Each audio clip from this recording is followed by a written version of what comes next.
अयोध्या, श्री राम की नगरी, जहां से शुरुआत हुई रामायण की। एक ऐसी कथा जो भारतवर्ष के इतिहास की पहचान है। क्या आप जानते हैं कि श्री राम की एक बहन भी थी और कुंभकर्ण 6 महीने तक क्यों सोता था? या ये कि रावण की पत्नी मंदोदरी जन्म से एक जानवर थी। अयोध्या से लेकर चित्रकूट तक, रामेश्वरम से लेकर लंका तक, हर जगह रामायण की कहानियां हैं जिन्हें ये दुनिया सदियों से सुनती आई है, जिसमें अनेकों किरदार बसे। रामायण में छुपे हैं कुछ अनकहे किरदार और उनसे जुड़ी कुछ अनसुनी कहानियां।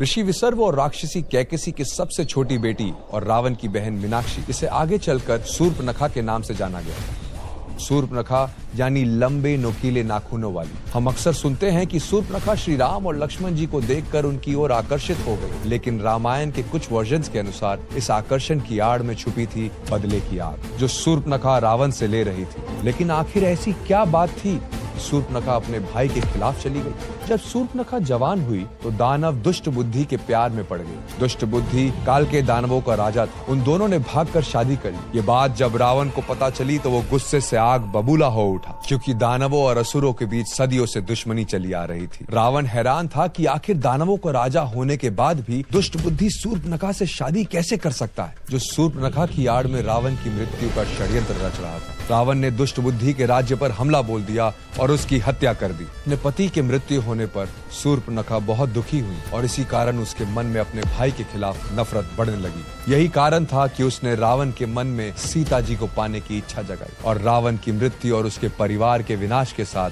शूर्पणखा ने अपने पति की हत्या का बदला लिया। रामायण में शूर्पणखा की कहानी सीता माता के अपहरण से पहले ही खत्म हो जाती है, लेकिन श्री राम और रावण को एक दूसरे के सामने लाकर खड़ा करने में शूर्पणखा का बहुत बड़ा हाथ था। ना ही वो रावण के सामने जाकर सीता जी की खूबसूरती का गुणगान करती, ना ही सीता जी का अपहरण होता और ना ही लंका का ये भीषण युद्ध होता।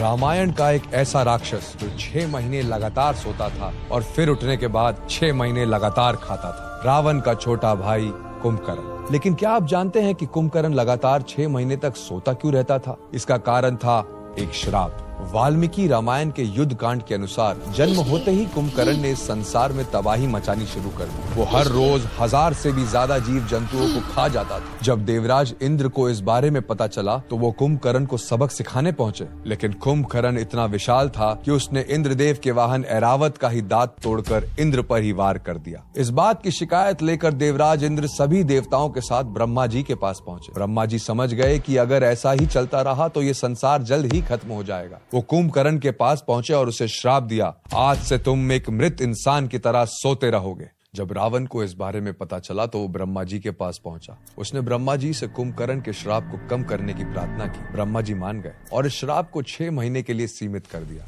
अब 6 महीने सोने के बाद कुंभकर्ण एक दिन के लिए उठता था और तब तक खाता था जब तक उसकी भूख मिट नहीं जाती, और फिर 6 महीने के लिए गहरी निद्रा में सो जाता था। कुंभकर्ण बहुत सारी शक्तियों के साथ जन्मा था, लेकिन अपनी शक्तियों का गलत इस्तेमाल करने के कारण इन शक्तियों के होते हुए भी वो केवल एक ऐसा राक्षस बनकर रह गया जिसका उदाहरण आज एक आलसी इंसान के रूप में दिया जाता है।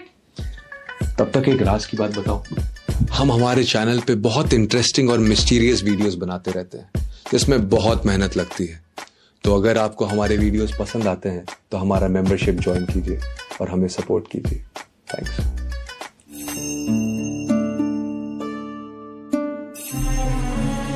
रावण की पत्नी और लंका की महारानी मंदोदरी, जिनका जन्म एक मेंढकी के रूप में हुआ था। रामायण के उत्तर कांड के अनुसार मंदोदरी असुरों के राजा मायासुर और देवलोक की अप्सरा हेमा की बेटी थी। लेकिन उड़िया धर्म पुराण के अनुसार मंदोदरी जन्म से कोई कन्या नहीं बल्कि एक मेंढक थी।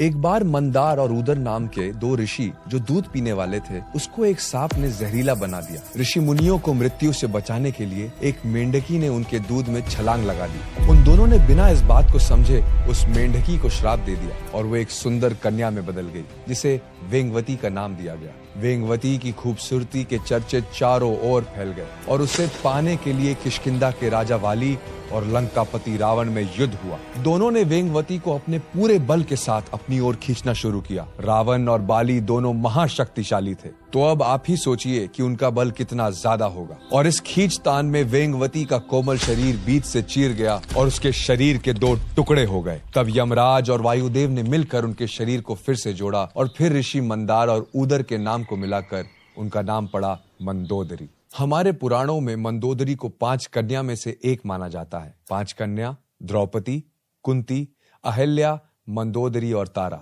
ऐसी 5 महिलाएं जिन्हें हमारे पुराणों में काफी सम्मान दिया गया है। भले ही मंदोदरी एक राक्षस की पत्नी थी, लेकिन फिर भी उन्होंने अच्छाई का साथ कभी नहीं छोड़ा। उन्होंने हर पल रावण को समझाया कि अपनी जिद छोड़कर माता सीता को मुक्त कर दे। वो जानती थी कि भले ही रावण कितना ही शक्तिशाली हो, श्री राम से नहीं जीत पाएगा, लेकिन रावण अपनी बात पर अड़ा रहा और उसकी यही जिद उसकी मृत्यु का कारण बनी।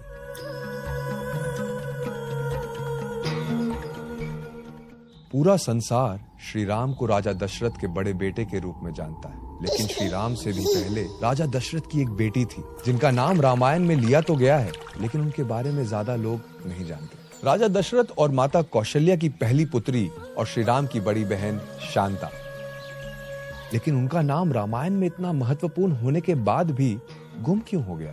वाल्मीकि रामायण के बाल कांड के अनुसार एक बार अंग देश के राजा रोमपद और उनकी पत्नी वर्षिनी अयोध्या पहुंचे।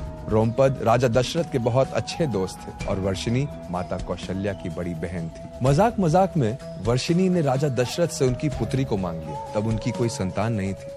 राजा दशरथ उनका ये दुख समझते थे और इसीलिए उन्होंने ये बात स्वीकार कर शांता को गोद देने का वचन दे दिया। अब क्योंकि रघुकुल रीत सदा चली आए, प्राण जाए पर वचन न जाए, तो राजा दशरथ ने अपनी प्राण से प्यारी बेटी शांता को राजा रोमपद को सौंप दिया। राजा रोमपद शांता से बहुत प्यार करते थे। एक बार शांता से बात करने में वो इतना खो गए कि उन्होंने द्वार पर आए एक ब्राह्मण को नजरअंदाज कर दिया। वो ब्राह्मण इंद्रदेव के भक्त थे। उनके इस अपमान से इंद्रदेव बहुत क्रोधित हुए और उन्होंने रोमपद को सजा देने का फैसला किया। कुछ समय बाद अंग देश में भयंकर अकाल पड़ा। अकाल से उबरने के लिए और इंद्रदेव को मनाने के लिए राजा रोमपद ने ऋषि श्रृंगी को यज्ञ के लिए बुलाया। यज्ञ के बाद अंग देश में अकाल समाप्त हुआ। सबने इस बात के लिए ऋषि श्रृंगी का आभार माना और उन्हें सम्मानित करने के लिए शांता का विवाह उनके साथ करा दिया। आगे चलकर इन्हीं ऋषि द्वारा किए गए यज्ञ से श्री राम, लक्ष्मण, भरत और शत्रुघ्न का जन्म हुआ। देवी शांता का जन्म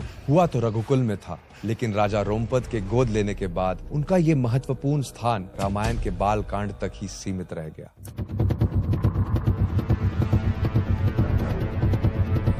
लक्ष्मण जी, जिन्होंने अपना पूरा जीवन श्री राम की सेवा में बिता दिया, लेकिन श्री राम के दिए गए एक वचन के कारण उन्हें इस धरती को त्याग कर जल समाधि लेनी पड़ी। पद्म पुराण के अनुसार कई सालों तक अयोध्या पर राज करने के बाद एक दिन श्री राम के दरबार में एक साधु आए। उन्होंने श्री राम से कुछ देर बात की और फिर वो दोनों अकेले में बात करने के लिए कमरे में चले गए। श्री राम ने लक्ष्मण जी को आदेश दिया कि किसी को भी अंदर ना आने दिया जाए। अगर ऐसा हुआ तो लक्ष्मण जी को मृत्यु दंड दिया जाएगा। लेकिन आखिर ऐसी क्या बात थी जो कोई नहीं सुन सकता था?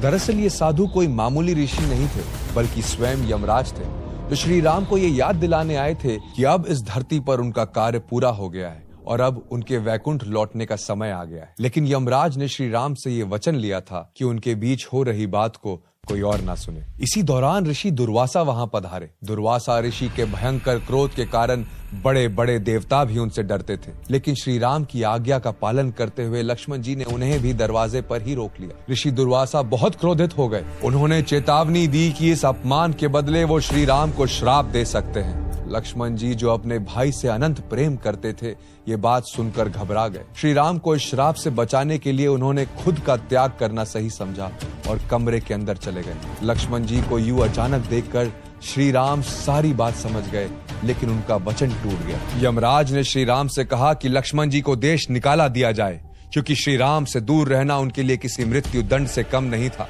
लक्ष्मण जी, जिनके जीवन का महत्व ही श्री राम से था, ये बात सह नहीं पाए और उन्होंने सरयू नदी में जाकर जल समाधि ग्रहण की और अपने शरीर का त्याग कर दिया और वैकुंठ में अपने शेषनाग रूप में प्रभु के लौटने का इंतजार करने लगे। श्री राम के प्रति लक्ष्मण जी का ये प्रेम और समर्पण ही उन्हें राम जी के साथ एक करता है। तो ये थे कुछ ऐसे किरदार जिनकी कहानियां और ओरिजिन रामायण में ज्यादा डिटेल्स में नहीं है। अगर आप ऐसे किसी किरदार के बारे में जानते हैं तो हमें कमेंट्स में जरूर बताइएगा। अगर वीडियो पसंद आया तो इसे लाइक और शेयर कीजिए और ऐसे ही अनसुनी, अनदेखी, अनकही कहानियों के लिए राज को सब्सक्राइब करें। मिलते हैं अगले वीडियो में। जय श्री राम।